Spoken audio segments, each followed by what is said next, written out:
Good afternoon, everyone. How are you guys doing? I mean, we're already having a dialogue just to officially get the event started. I want to welcome everyone that has taken time off to make it today in effort to promote unity, understanding, and acceptance of one another on campus. This is a huge step towards clarifying all the misunderstandings and assumptions we have about each other's faiths. And it means a lot to me that everybody showed up today and working together to achieve this goal. As for those who know me, this is something that I have so much passion for. So I am exceptionally excited today that we're doing this. And we have four panelists from four different religions that would be representing their religious views and explaining things and clearing up all these assumptions that we have and answering some questions for us. We have Swami Dimavati from Kashi Ashram in Sebastian and Rabbi Michael Bernholz. I just learned how to say his name right. From the Temple Beth Shalom in Vero. And we would have Imam Derek Peak from the Muslim Friends of Florida and Reverend Sarah Marks from Indian River State College, representing Christianity, Judaism, Islam, and Hinduism today. So without wasting anybody's time, since we're going to be timed in this event, I would go on to get started with the first question that we have on the list for our panelists. What is your faith's tradition concept of the divine, and how do humans relate to the divine in that concept? And we can start with Rabbi Michael. So that's of course, a much bigger question, but there's two data points, two places of Jewish text and story that I want to offer. One is a basic line of Jewish belief that comes from Deuteronomy. So Deuteronomy chapter 6, verse 4, when we say, and it's part of our prayers in the morning and prayers at night, Shema Yisrael, Adonai Eloheinu, Adonai Echad.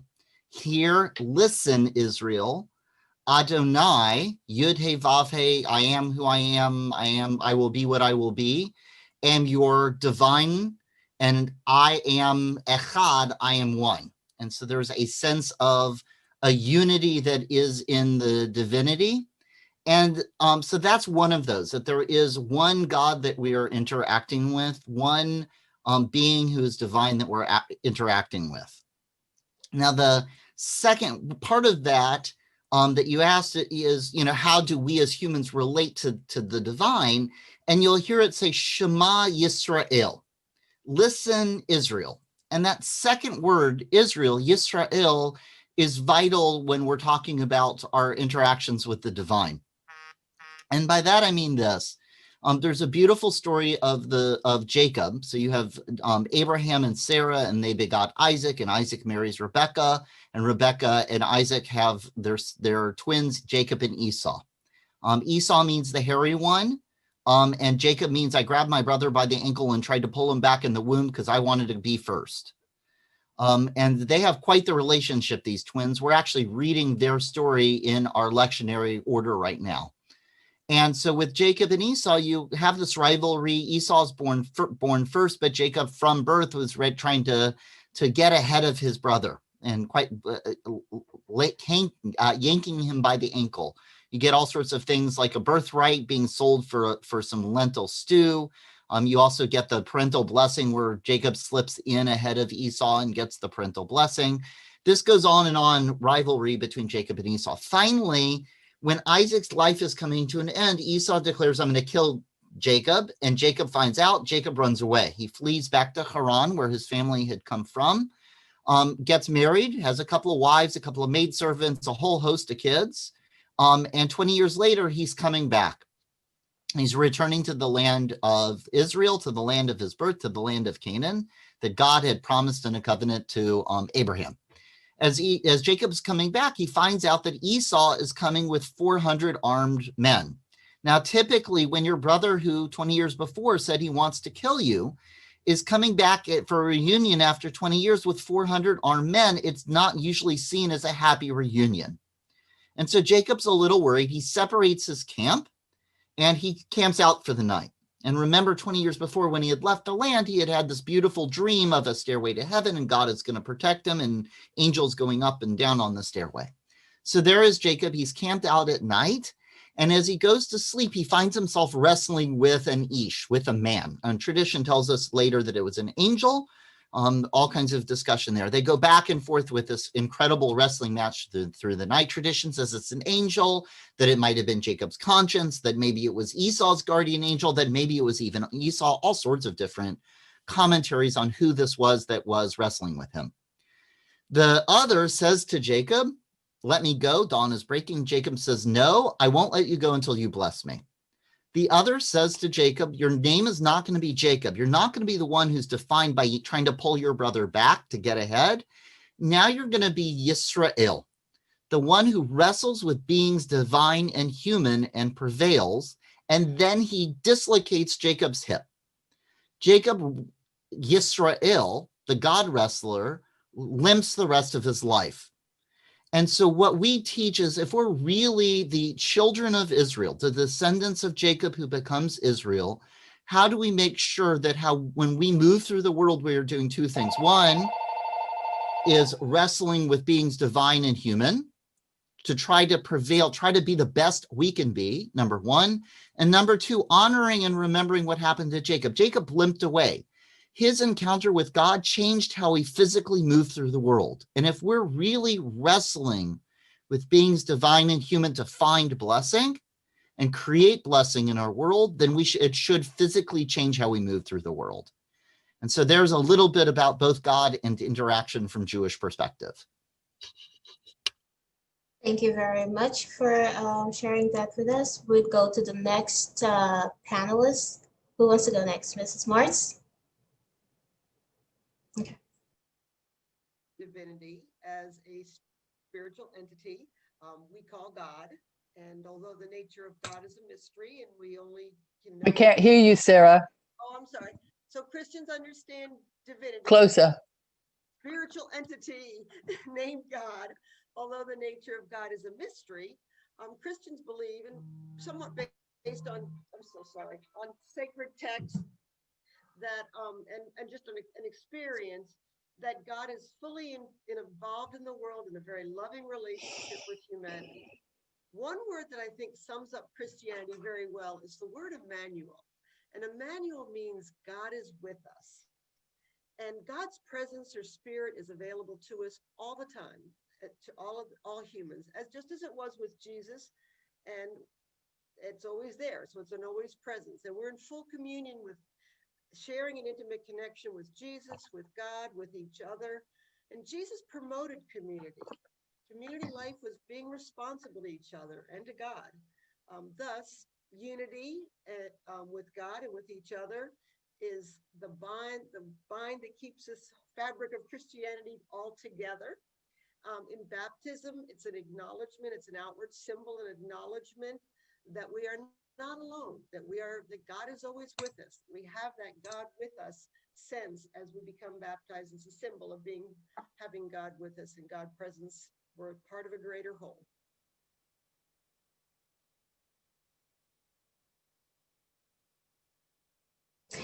Oh, thank you. You were sounding very low. Because you went from very loud to very soft when you started to present. Yeah. Huh. Okay, we could come back, but I got a little bit of what you said, that the divine concept had to do with God being one and Jesus Christ. I heard that part. Yes. But we could come back. I don't know if you want to God is the work power, on your the power of sound. God through Jesus, through all of us. And so unity and community are the fabric of the Christian life, that we believe in that unity of God, Jesus, humanity, and God working in all of that. Sounds better. Thank you. All right, so I found my spot to sit. Yeah. So we would go next to Swami Dimavati. Okay, namaste. So the divine in me recognizes the divine in you. So that is what we kind of believe, right? That we are each a part of divinity. And that a lot of the time we just forget. We forget that we ourselves are a piece of God. We were created from godliness. We forget that others are also a piece of this divinity. And so we do crazy, terrible things to each other and to ourselves in this misconception of separation, where the truth is, in our beliefs, there is only oneness. We are created from oneness. We are manifest separately, but our job is to keep going back and reminding ourselves where we came from, the source, home. Where did I come from? Where was I before I was born? Is this body everything? What happens when I die? It's all those questions, right? So it's that great beyond, that great oneness that our hearts yearn for, that in and we, you can call it the Hindu tradition, you can call it yoga, you can call it Vedic yoga. There's many different schools and ways of thinking about it. But if you happen to practice yoga, the purpose of yoga is to still your mind. It isn't about stretching your body, that helps, but the purpose is to still your mind, the activities of your mind, so that you can remember who you are, who we are, who I am, who you are. So, namaste. Thank you very much. That sounded very, very direct and also peaceful. Next, we would go to Imam Derek to answer the same question.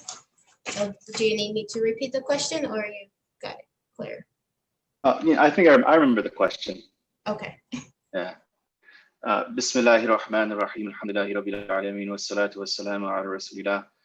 We begin in the name of God, the beneficent, the merciful, the God, the ever-living God, the God that interacts with humanity and all of existence on a consistent sort of basis. We invoke him and we ask him to bless our gathering here. Amen. We also invoke our blessings upon the Prophet Muhammad and upon all the prophets and the righteous peoples. And we ask him to bless humanity in general, and those people specifically who are looking to unite humanity and bring people together with gatherings such as this, that we look to come together to learn from one another and strengthen these bonds and to strengthen our humanity, strengthen our togetherness, and to come together as a people. Maybe in times where people are being pulled apart, it's groups like this that really keeps humanity together and he preserves humanity. So we ask God to bless this gathering. Amen. So when we talk about the nature of God and how he interacts with humanity and also how we interact with him, we, of course, the first place that we look to is the holy book of the Quran, right? And the Quran, if you look at the book, it can be often intimidating. It's an intimidating book. You know, I'd say that for myself, that you read the book, it can be sometimes intimidating. So our teachers, they tell us that when you have something so profound as the Quran, you have to look for your grappling points. Right? Just like we heard the story of Jacob grappling with the divine being or with that entity, or however the interpretation that many of the Jewish scholars have, that he had a moment of grappling, that he had to grapple with the truth effectively. So with the Quran, we believe that we have a similar sort of relationship to God by way of the Quran, because it's his speech. So we have these grappling points that our teachers will point us to. And amongst these grappling points, these grappling points, they really summarize the Quran, right? They give you sort of the briefest version of what this message is, what's the essence of this message. So we have so there's two verses that we want to look at today, just to describe and understand the nature of God and also how we interact with God.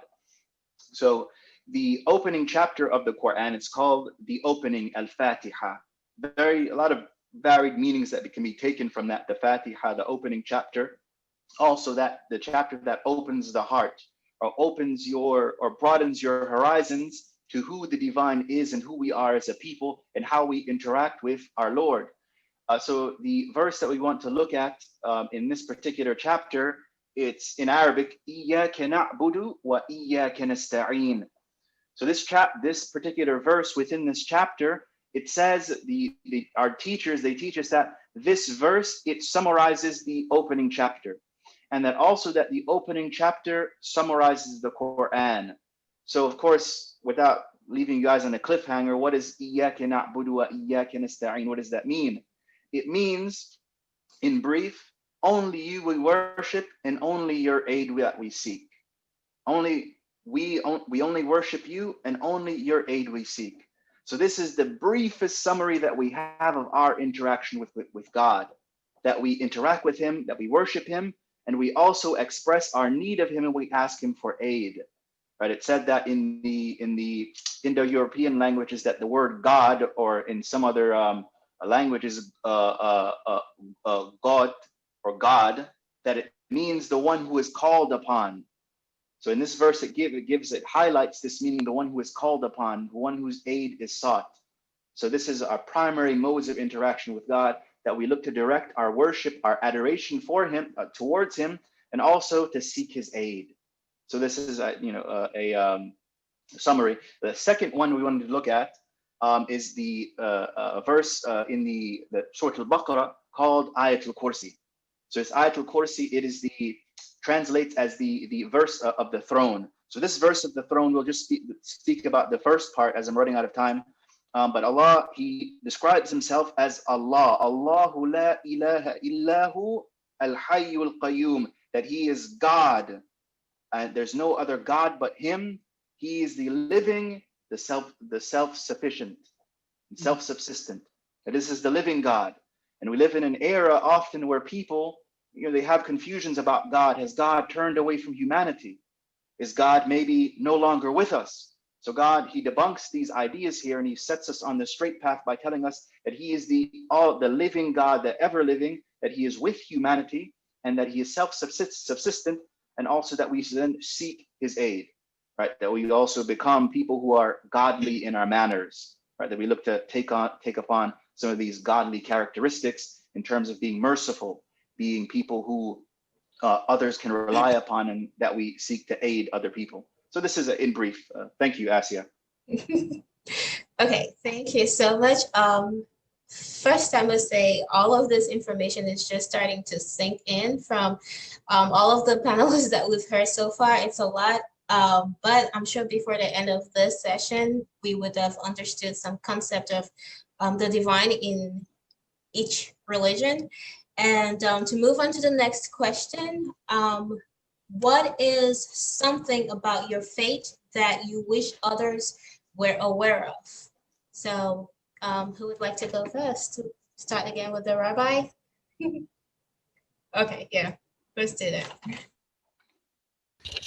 So this was actually one of the harder ones to answer for me, because part of me wanted to start off with the negative.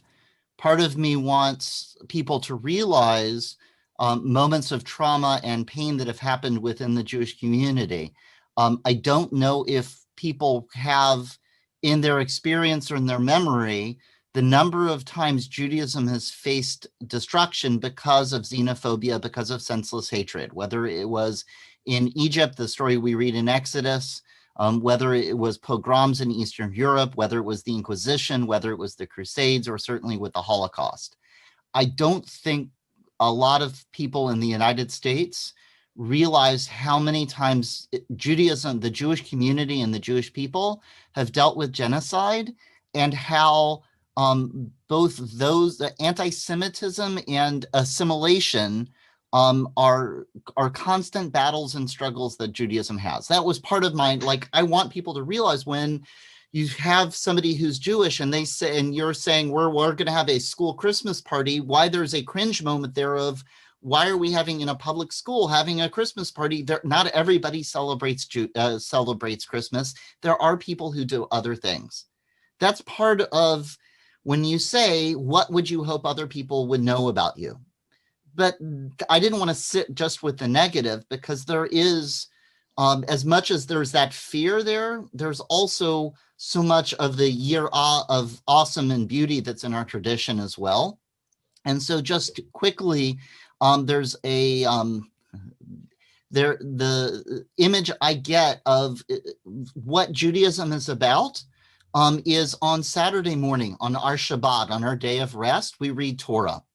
And Torah is the first 5 books of the Bible: Genesis, Exodus, Leviticus, Numbers, and Deuteronomy. And it's written on parchment from right to left in Hebrew with no vowels. And if you realize what no vowels means, is that vowels are breath and the consonants are the marks on the page. That's the structure on the page. And we're responsible each Shabbat for reading. And when you read, what do? You bring the story to life. You're breathing your life. And all of these stories of our ancestors, that how they wrestled with God and interacted with the world, we're bringing that to life with our breath to understand how it's relevant today. And the last piece I'll add, Dr. Martz, as you were talking about community, it's so vital to Judaism. You don't read Torah unless you have a community of 10 people, and that's called a minyan. And there are lots of different stories that relate to minyan, but the idea is being that you need a critical mass of people working in concert with each other, wrestling with each other, wrestling with these texts, trying to understand God, and think of the Torah as an instrument that you touch it and then you feel the resonance of it. That community of 10 people working together in concert, that's what will bring shalom, wholeness, harmony, and peace. That perfection from the Garden of Eden, that balance that Adam and Eve experienced before they ate of the fruit. How do we find ways, by learning from our ancestors and their interaction with God and feeling the rhythm of time of the universe, to bring that sense of shalom into the world? Thank you very much for sharing that, Mrs. Martz. I think the life of Jesus, I think that sometimes can get lost in the mix. And I think that Jesus, to me, represents the highest ideal of the human experience, truly embodies the divine power of the divine love. And Jesus's mission on earth, and it's described in the first four books of the New Testament of the Bible, was practicing teaching compassion and caring to all people. And he didn't just talk about it and teach it, but he was healing and feeding and caring and walking among them all. And especially those who are marginalized in society, the most broken, the most outside the society's acceptable people. And Jesus advocated for social justice and for equality for all people.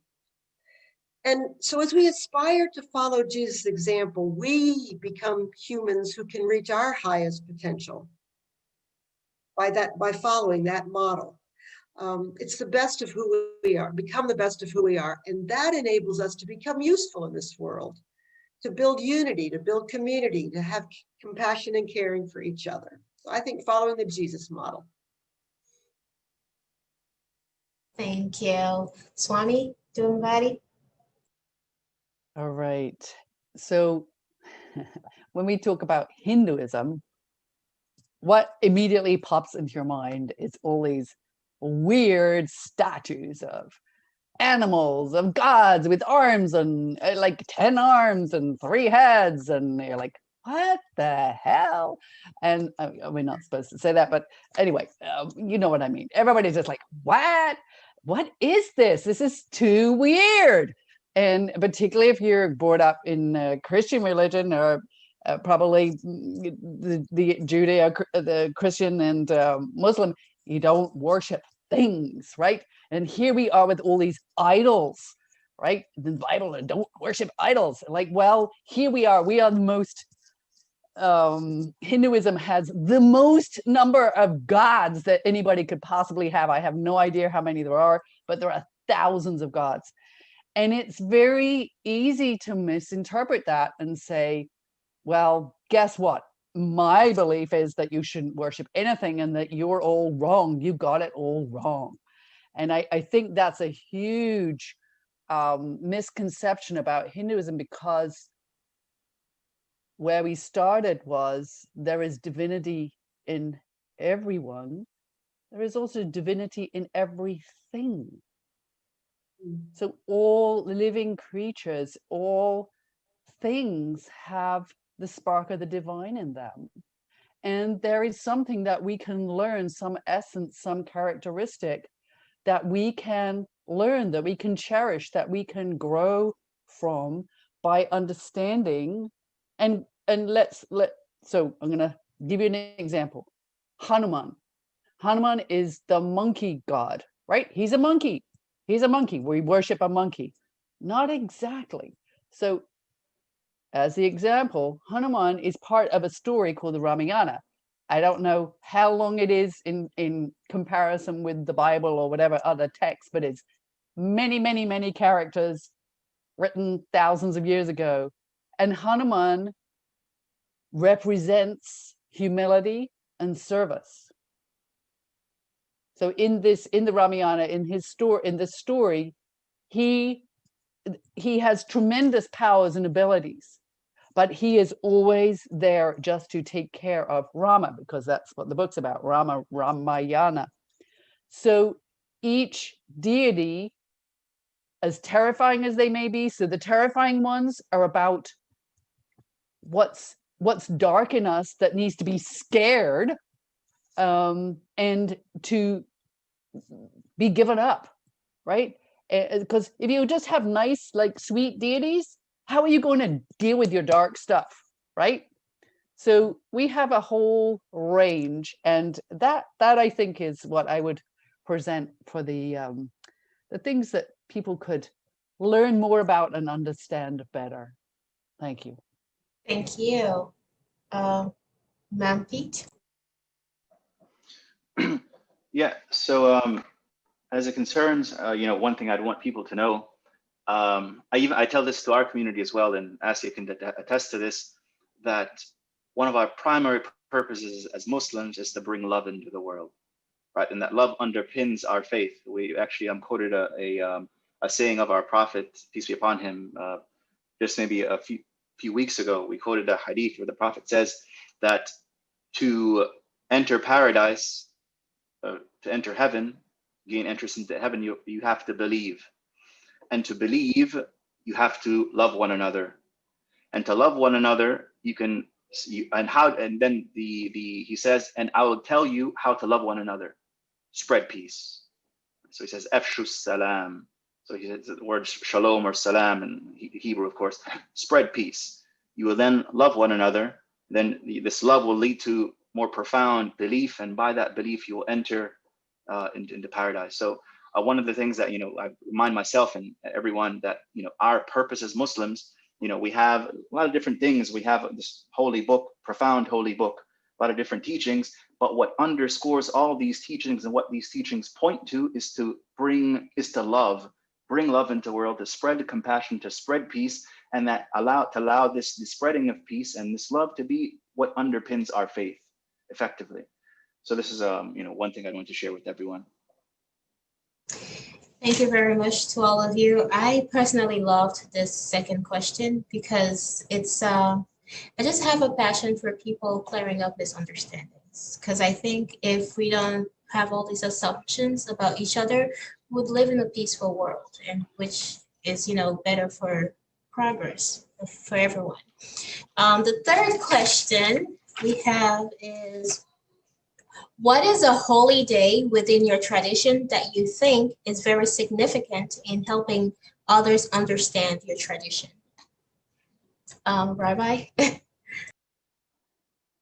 So I laugh because I've spent quite a bit of time with Imam Pete and Swami Dumavati and Dr. Martz, and they have all crossed paths with me at some point where I've said, "Oi, we're celebrating another holiday."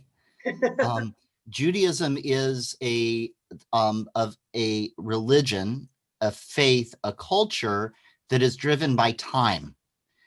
With the destruction of the temple in Jerusalem, the first temple in 586 before the Christian era, and then in 70 after the birth of Jesus by the Romans, there was a transition that happened, or a change of paradigm in Judaism, which said, if we can't gather at the temple in Jerusalem, we're going to gather at the times that we would have gathered at the temple of Jerusalem and do the things and talk about the things or remember the things that would have happened at those times.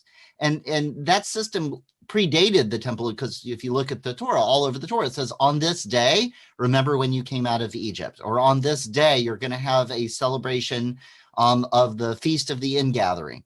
So time has been there from Torah. It became even more important with the destruction of the Second Temple, with first the First Temple and then the Second Temple. In terms of holiday and what holiday is, if you were going to talk about Judaism, I didn't want to say one holiday. I wanted a contrast. Because if you ask a lot of folks in America what Jewish holiday they've crossed paths with, they're going to say Hanukkah, because that's what they see. Christmas is one of the central holidays of Christianity. That's the big one that happens in American culture. And so what happens is Hanukkah, which is a minor holiday, not even in the Hebrew Bible, gets conflated, gets elevated, because that's our Jewish kids are saying, I want my mom to come in and bring latkes and spin dreidels and light menorahs in class, because that's when the big celebration in our very dominant Christian culture is happening.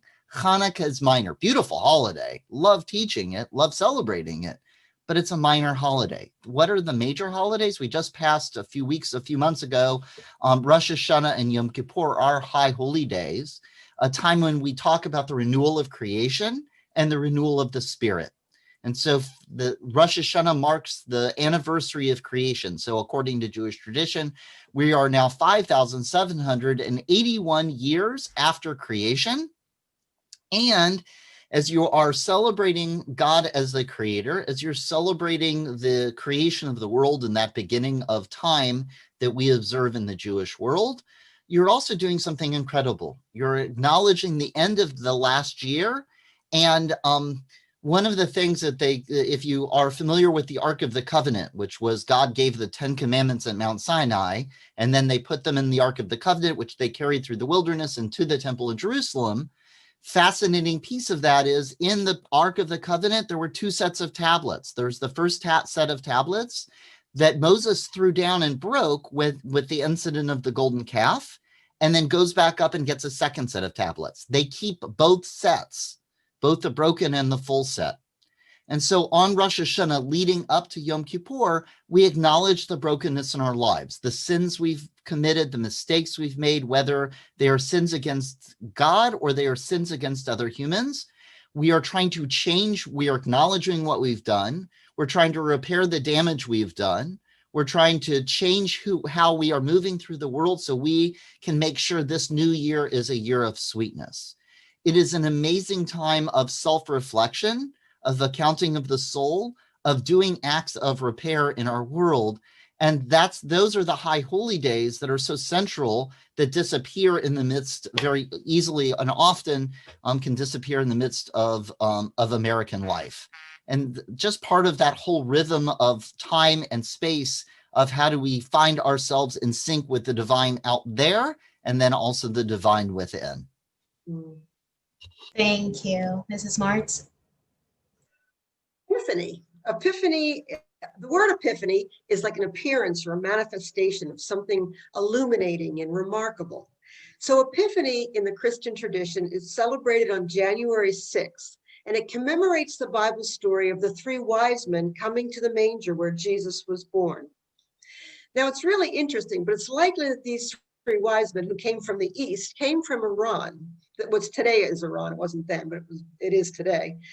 And likely, if they came from Iran, they were from Zoroastrian tradition. So they were people who are outside the culture, outside the faith.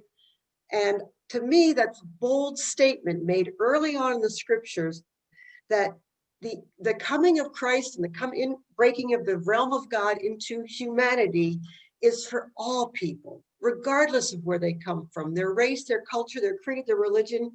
It's, it's just, I love the metaphor. And the metaphor is the light breaking from out of the darkness, which if you look at the text scriptures of all the four faiths here and many others, light from the darkness is a metaphor that runs through all of our traditions. And so to me, it's kind of a very unifying celebration, is Epiphany. Actually, in the United States, it's like not even a big seller. Who knows about Epiphany? Because as Michael pointed out, we all care about Christmas. Is that even a religious holiday anymore, Michael? I'm not even sure about all that.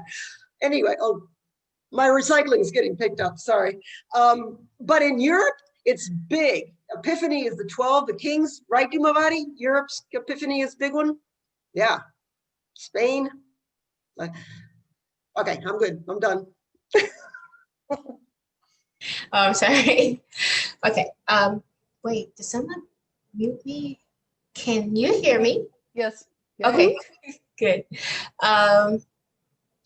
Swami, yes. Yeah. I wanted to keep it in order. So I think Hinduism could have a competition with the Jews about the number of holidays. Okay. So I don't know who would win, but since we got so many gods, we at least have a festival for every god. So, we would completely, win. However, having said that, some main holiday, and yes, yeah. Just going to the, Dr. Marza just mentioned the celebration of light and Epiphany. So behind me, you might be able to see, I decorated my little altar area with lights, and who knows what was just celebrated. I know Sushish Mita would know, but yes, right? Yes, go ahead. Diwali. Yes. So Diwali is like the most fun, uplifting, joyful celebration. And it's interesting because it actually is across different faiths. So in Hinduism, you have this story of Rama that we talked about earlier, and Diwali is the celebration of his return. He was banished into the forest for 14 years with his wife, and the whole adventure happened. And Diwali was when he came back to Ayodhya, and they lined the streets with lights to show him the way. So that's Hinduism. In Jainism, I think it's the 24th of their teachers. His name is Mahavir. He came into Nirvana on this time. So they have a 5-day celebration, but it's more a reflective. They fast. They're more quiet in their celebrations, the Jains. And then the Sikhs also celebrate Diwali because their Guru Hargobind, so one of their gurus, was freed from prison at this time. And I looked up this picture. If you've ever seen a picture of India from space at Diwali, so go and take a look, right? And the whole country is lit up. I mean, literally, you can see it from space. And so you have light, you have fireworks, you have dancing, food, new clothes. It's like a new year. So Diwali, I mean, how can you not like Diwali? It's just fabulous. So that's the holiday I bring to light. Thank you. Imam Pete. So two holidays that I'd immediately mention. So one is the birth of our prophet, peace be upon him, which is we're actually in the month of his birth now. So I'd bring that to light. So that's the day that we believe that really, as we talk about, light, coming forth and dispelling darkness. This is the day that we believe that this manifests, so that light manifests in the realm here upon earth. So that's one day. The second date, briefly, that I'd mention is the date, or what we call the Al-Isra wal Mi'raj. This is the date of this is the flight and the heavenly ascension. So the Isra, it's a flight where he makes a flight from Mecca to Jerusalem, and from Jerusalem we believe that he ascends into heaven. So I cite this day in particular because it shows us the nature, the the meta narrative of Islam. That is to say that in the meta narrative of Islam, we aim to connect with, we have a horizontal where we aim to connect with our fellow man. So in the flight, the horizontal flight from Mecca to Jerusalem represents that horizontal relationship between Muslims and their fellow men, and especially Muslims and previous religious nations. So this is what that represents, that horizontal flight. Then the vertical ascension, that represents our connection to the heavenly realms. So this is two dates that I'd mentioned in particular that really represent the faith. Of course, many people may know about Ramadan. Ramadan, the month of fasting, it's a blessed time. But these 2 dates in particular, I'd say they really summarize the faith even more so than Ramadan. Even though Ramadan is a blessed time, Ramadan may be more famous, but actually the time of the Prophet's birth, it's actually a more blessed day. And the Isra and Mi'raj is also more representative of the religion as a whole, because Ramadan, it's really the primary thing in Ramadan, it's a month of fasting. Whereas these other days, they really represent the entire meta narrative of Islam. So these are the 2 I'd mentioned. I hope I didn't cheat by giving 2 and not 1. Hope you guys can forgive me. I find it quite interesting how celebrating joy and having fun is also a way of worshiping and getting connected to the divine, because oftentimes religion is frowned upon because we're, or let's say religious people are looked at as people that are always frowning, unhappy, and maybe just angry and ready to like preach. But yeah, it's good to hear about these holidays and the celebrations and how they connect to the divine. So moving on to the 4th question, the interest of time, how do you see your religion find its place in the American culture? It's actually my favorite question. So just as you say that hearing about religions and joy, one of the commandments on the Sabbath, on Shabbat, is actually to do oneg, is to enjoy. You're supposed to eat sweet things and do fun things to make sure we're commanded to enjoy the day, which is a beautiful part of our tradition. In terms of finding place in American culture, there were 2 pieces that came to mind. Immediately, I thought of the Statue of Liberty, because what is the poem engraved on the Statue of Liberty? The New Colossus, give me you're tired, you're hungry, you're poor, you're huddled masses. And who wrote it? Emma Lazarus, a Jewish poet, somebody who had understood different moments of fear and loss and xenophobia and hatred, what it meant to be driven from a place that you thought was home, to take your show on the road and come to the United States, the Golden Medina, and be able to be in a place that was welcoming, regardless of your faith and regardless of your gender and regardless of your race, all of those pieces. And granted, far from perfect, which is why she's writing the New Colossus, but in the same way, so much better than has been in so many places in the world. And the fact that it's you say finding your place in Judaism, that it's a Jewish person taking so much Jewish value and then also translating that into American value, that's the poem that created so many of our ancestors, including mine, coming into this country, says a lot about Judaism and how it's been woven into the fabric of American life. The second one, and I wish I had thought about that before, I would love to find, there's got to be a picture of like Superman saving the Statue of Liberty, because that would have worked beautifully. And I say that because the creator of Superman is Jewish. The reason that Superman comes together as a comic book character, and a lot of the early comic book characters in Marvel or DC were Jewish writers. Why? Because they were not allowed to write through regular publishing houses. And in the 20s, 30s, and 40s, because of quotas and because of discrimination, ended up in the comic book industry. Superman is Moses.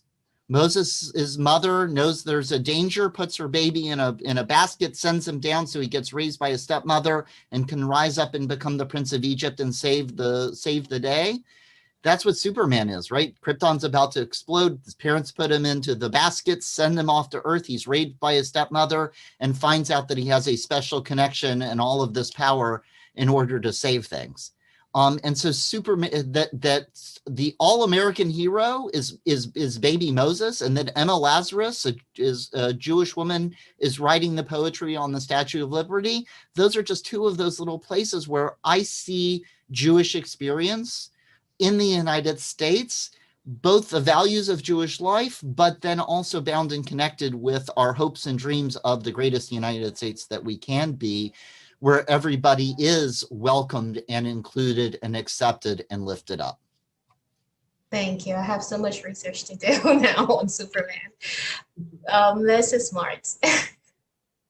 I think as I think about Christianity and the American culture today, I think of the vast, vast diversity among Christian people, among Christian congregations.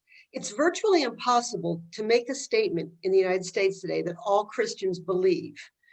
As the Christian faith has evolved so much and in so many different directions over the past 2,000 years, largely due to different interpretations of the sacred texts. Some of the other reasons have to do with political situations.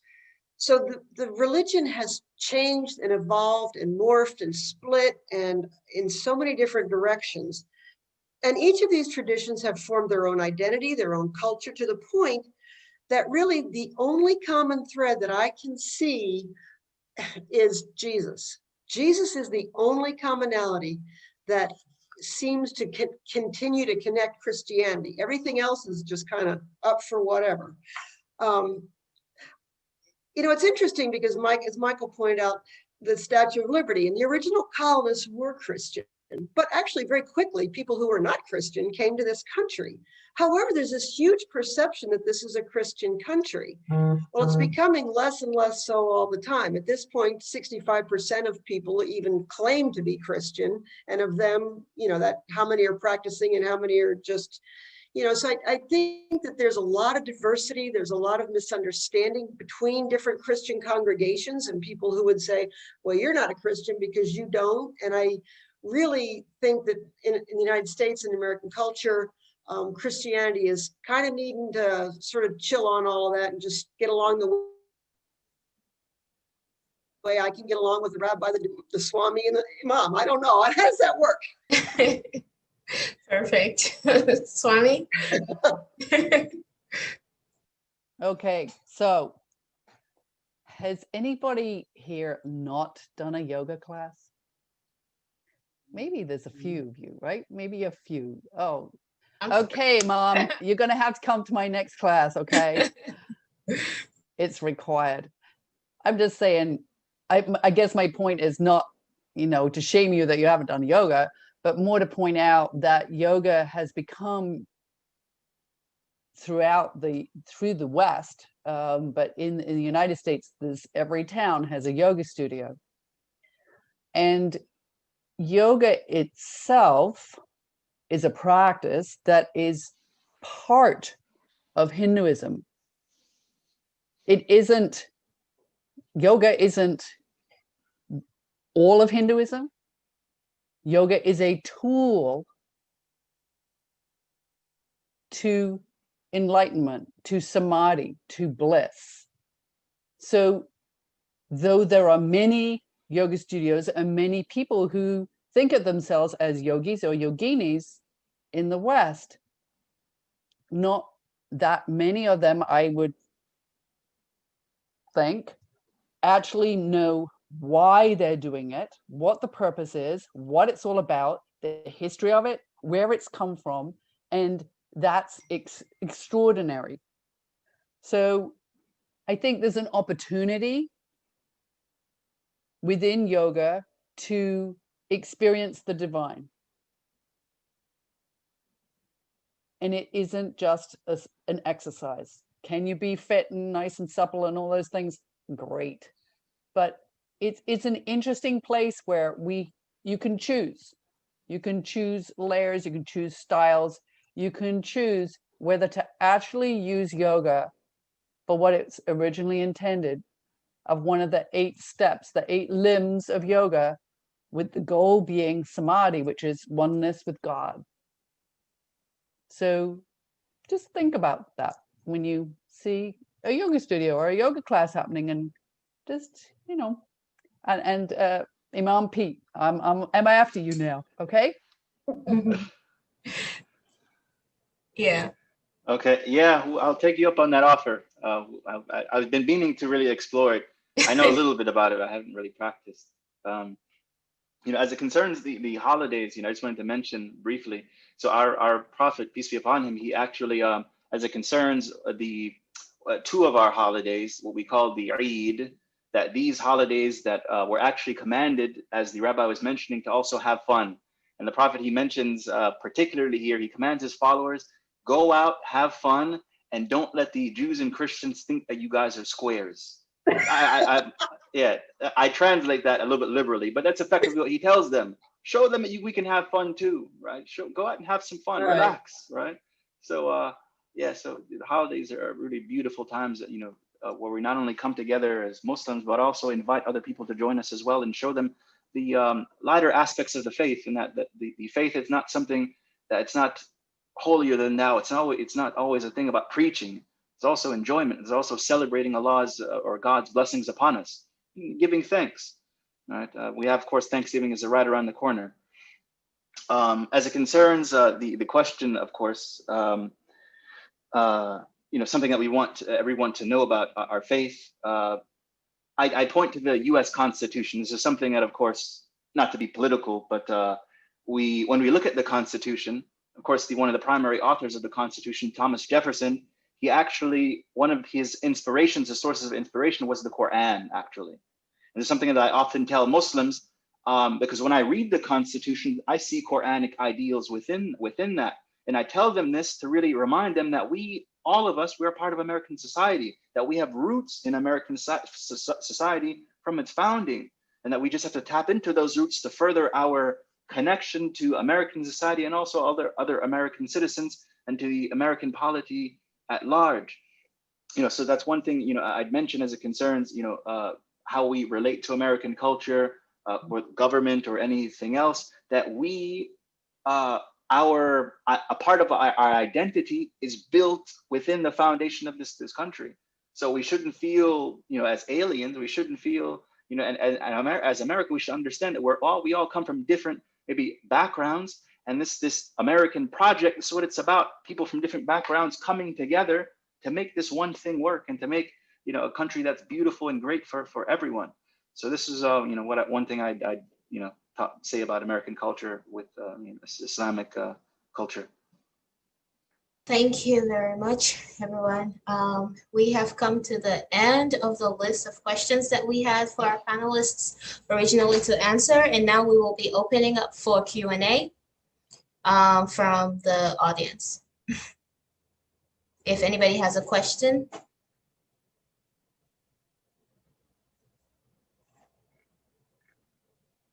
Can I start off? Yes, please, go ahead. Hi. So one of the questions that I have, I guess, with most of our current students are hearing news. Not all of it's great. They're conflicted right now with, so much going on in the world. And I guess it goes back to, the culture that we're living in right now versus, religion, or with religion. How would your religion, calm that anger, that fear, or whatever that may be there, or direct them?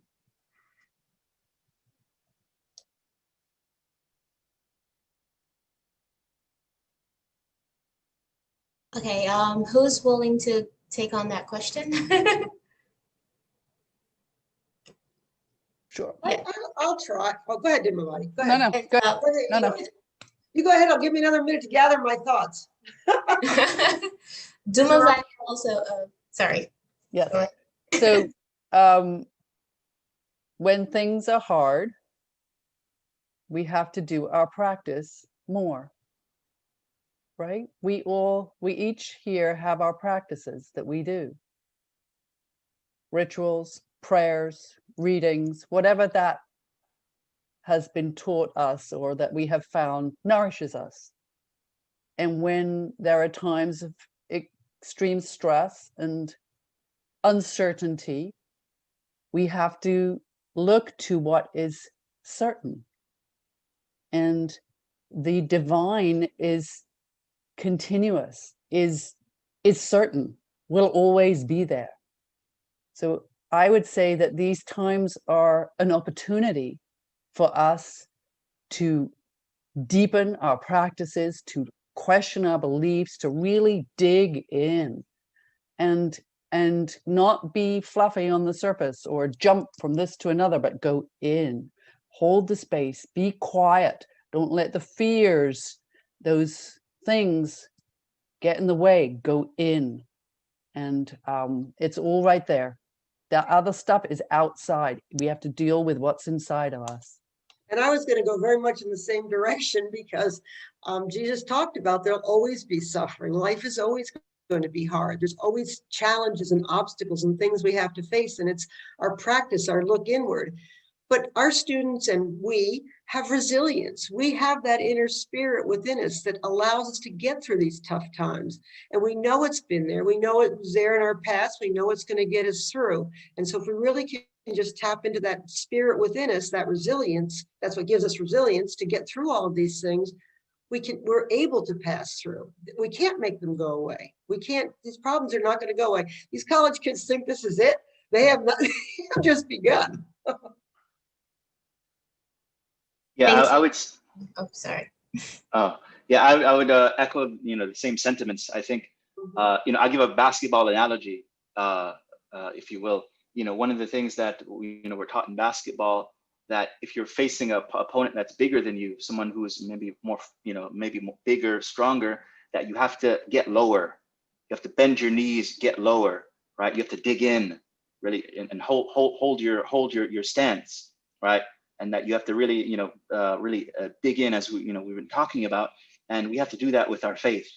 And that these pressures from around us, they allow us to come to know what's within more. So we have to really dig in, and that's important.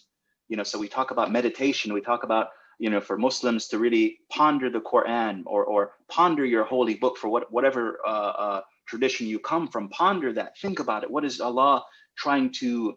God gives us these experiences. What's His wisdom behind them? We have to focus. We have to, give things, or to ponder it, and really gives things their proper consideration. So this is what I'd say to the students. Thank you very much. And in the last 3 minutes, we had one more question before we close up. The last question was, what do you perceive to be the common ground with the other faith and tradition? So what do you have in common between other faiths and your faith? If we can answer that quickly before we go. All four of us in under 3 minutes? Oy. Yeah, go ahead. Well, the story that is in my head is the Tower of Babel in Genesis, where the whole idea of the tower was that humans were going to build something and supplant God to reach above God. And in the process, not only is it the pursuit of what they were doing, it was the way they were doing it, that each person was climbing over the other, and the building of the tower became more important than how they were creating the human community, and to the point where they ended up tearing apart human community and not having anything to show for it on top of it. And so that's, to me, how do we make sure as we are in our world, as we sit, and this is the opposite of it, right? We're repairing the Tower of Babel, because even though we're coming with different languages and different stories and different perspective, it's that act of hearing each other and learning from each other and sharing, even if we end up walking and moving differently through the world, that actually helps, instead of tearing us apart and having a step on each other, brings us to a place where we're searching for that balance. I mentioned the Garden of Eden and that sense of shalom, of wholeness and harmony and peace, that finding a way to create a tapestry and connection between us, so that we, even if we're living different faiths, even if we have different ways of talking about God and different food that we eat on our holidays, we actually create something that's transcendent, something that's greater than just the sum of these parts. Okay, thank you. Donavati? Well, Oh, Mrs. Martin, sorry. no, Just- well done. Well said.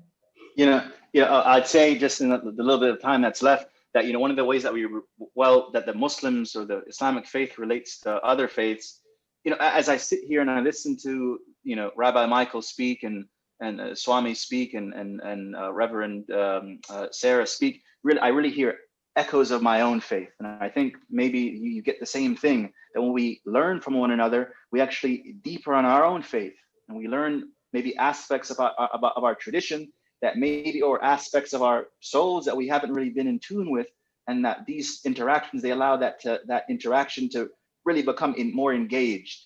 Especially listening to the Swami and some of the way that she expresses, and how they interpret the different deities that they have.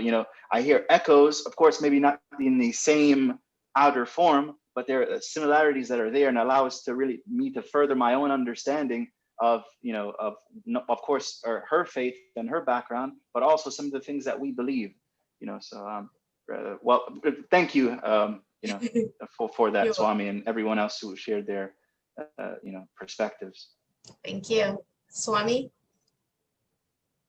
It's interesting that of the four of us who are here, there is part of our tradition that is mystical. So, right, for the Jews, it's the Kabbalah, that practice. For the Christians, it's, help me, I lost it. Mystics. Yeah, it's the Thomas Merton. It's it's the mystics. And for the Muslims, it's the Sufis.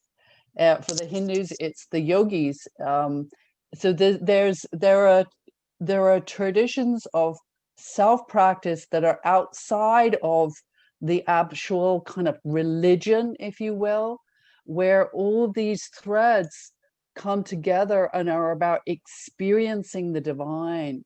And I hazard a guess, and I'm not the Professor Maz, but I think that mysticism is the commonality that is actually the bigger overall thing that holds us together. So thank you so much. Thank you too. Thank you, everyone. I am so sorry that I rushed it up and cramped it up all at the end. I wish we had more time to, talk more. There's never enough. Let's do it again.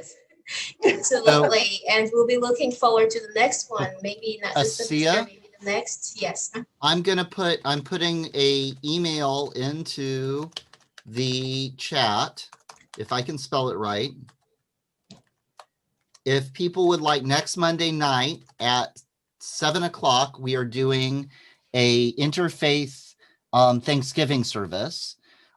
That's all going to be virtual, and we have a running interfaith dialogue with a bunch of the interfaith community leaders here in the community once a month. That email actually just comes to me, and then I am happy to send people the information for logging on for Zoom for the Thanksgiving service or for our interfaith dialogue. So there is some of this already going on in the community beyond what y'all are doing. Thank you so much for sharing that with us. And if you have any questions from the students or anyone, you can also email me. And I think this will be recorded, right, Erica? And uploaded. Again, I can't thank you enough for coming together and working towards this goal of promoting peace and understanding amongst one another. Have a great day, everyone.